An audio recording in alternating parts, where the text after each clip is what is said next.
বাবানের abacus champion ট্রফির জন্য। আমার এত টেনশান লাগছিল। ঠাকুরের কাছে মানত করেছিলাম, মা কালীর কাছে। আজকে মঙ্গলবার, ওর হয়েছে রোববার, যদি হয়ে যায় মঙ্গলবার মা কালীর কাছে। আমাদের এখানে নিমতলা কালী মন্দিরে মা কালী খুব জাগ্রত, সেখানে পুজো দেব। ঠাকুরমশাইয়ের সঙ্গে কথা বলে এসছে আমার কর্তা। সকালে 11:30 থেকে 12:30 পর্যন্ত উনি মন্দিরে থাকে। এখন 11:40 বাজে। যাচ্ছি মন্দিরে, গিয়ে পুজো করব, তোমাদের সাথেও শেয়ার করব। চলো, আমার বাড়ি থেকে 2 মিনিটের রাস্তা। এই যে দূরে দেখতে পাচ্ছ একটা শেড দেওয়া, ত্রিপাল টাঙানো, ওটাই নিমতলা কালী মন্দির। আমার বাড়ি থেকে একদমই কাছে। আমি 3-4 মিনিট লাগবে হেঁটে। যাচ্ছি, আবার গিয়ে তোমাদের সঙ্গে আবার কথা বলবো। ঠাকুরের জন্য একটু মোমবাতি আর ধূপকাঠি ভেবেছি বাড়ি থেকেই নিয়ে আসবো, ভুলে গেছি। 11:36 বাজে দেখে মা কালীর মন্দিরে পৌঁছে গেছে। দেখো, তোমরা দেখতে পাচ্ছ,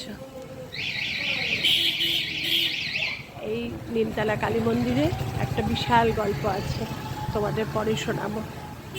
এটা আমাদের অনেক ছোটোবেলাকার, মানে আমরা ছোটোর থেকে দেখছি, এখনও তো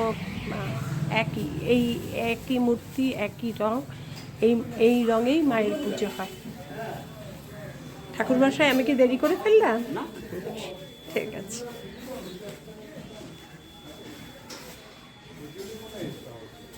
এখানে শিব মন্দির আছে। এই শিব মন্দির আগে ছিল না, যখন আমাদের ছোটবেলায়, তখন শুধু মাই ছিলেন। এটা তোমাদের পরে গল্প করব, এই মন্দিরের অনেক কথা আছে। এই কালীমার মন্দিরের পুজো, মানে আমাদের যে শ্যামা পুজো হয় সেই সময় হয় না, তারপরের অমাবস্যায় হয়। সেটার কারণও তোমাদের পরে গল্প করব।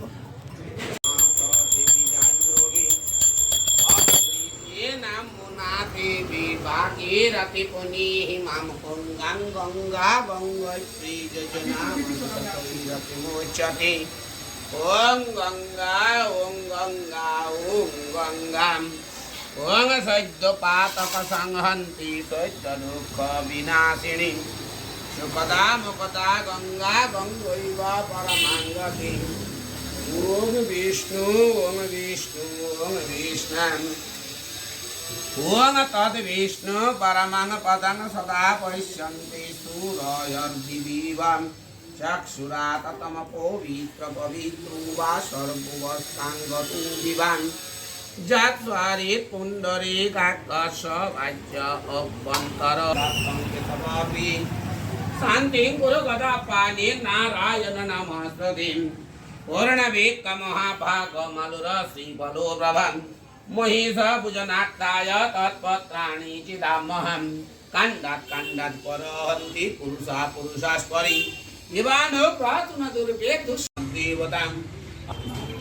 পুজো হয়ে গেল, মাটিতে বসতেই পারি না, একদম মশা এত সুন্দর পুজো দেয়।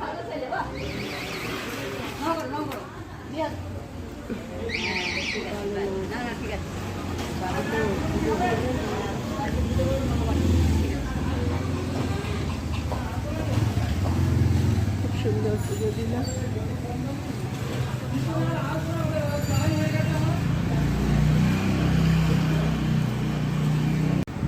এই পুজো দিয়ে বাড়িতে আসলাম, এবার তোমাদের সঙ্গে গল্পটা করি। গল্পটা এই হচ্ছে যে, যখন এই কালী মন্দির একটা বিশাল নিম গাছ ছিল, সেই নিম গাছের তলায় এমনি মাকে পাড়ার তখন যারা যে বয়স্ক যারা ছিল, আমি তখন একদমই ছোট, নার্সারি 1 কি নার্সারি 2 এরকম করি, বাবার কাছে গল্প শুনেছি।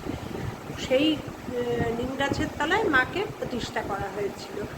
তারপরে সবাই মিলে ঠিক করলো, পাড়ার আরও অনেকে মিলে ঠিক করলো যে মায়ের জন্য একটা ঘর বানিয়ে দেবো। সেই বেড়ার ঘর বানিয়ে দেওয়া হলো। তারপরে তো বেড়ার ঘরে ভালো কথা, তারপরে আস্তে আস্তে চারদিকে বেড়া করে ইট সরিয়ে দেওয়া হলো, ওপরে টিন ফিন দেওয়া হলো, এরকম কিছু করে।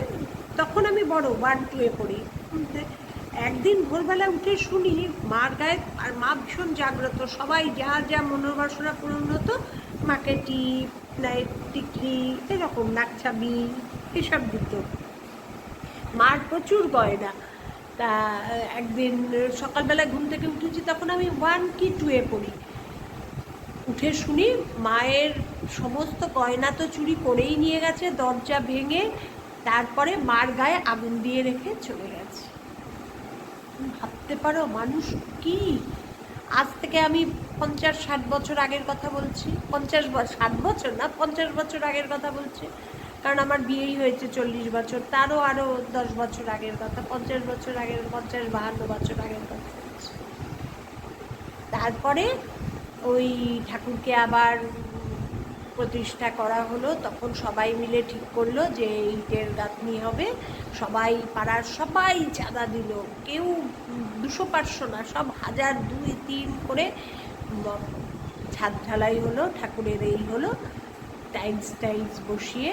তারপর থেকেই হলো শ্যামা পূজা, যে আমাদের শারদীয়ার শ্যামা পূজা, তখন হয় না, তারপরের অমাবস্যাতে মায়ের পুজো হয়। এই হচ্ছে তার গল্প।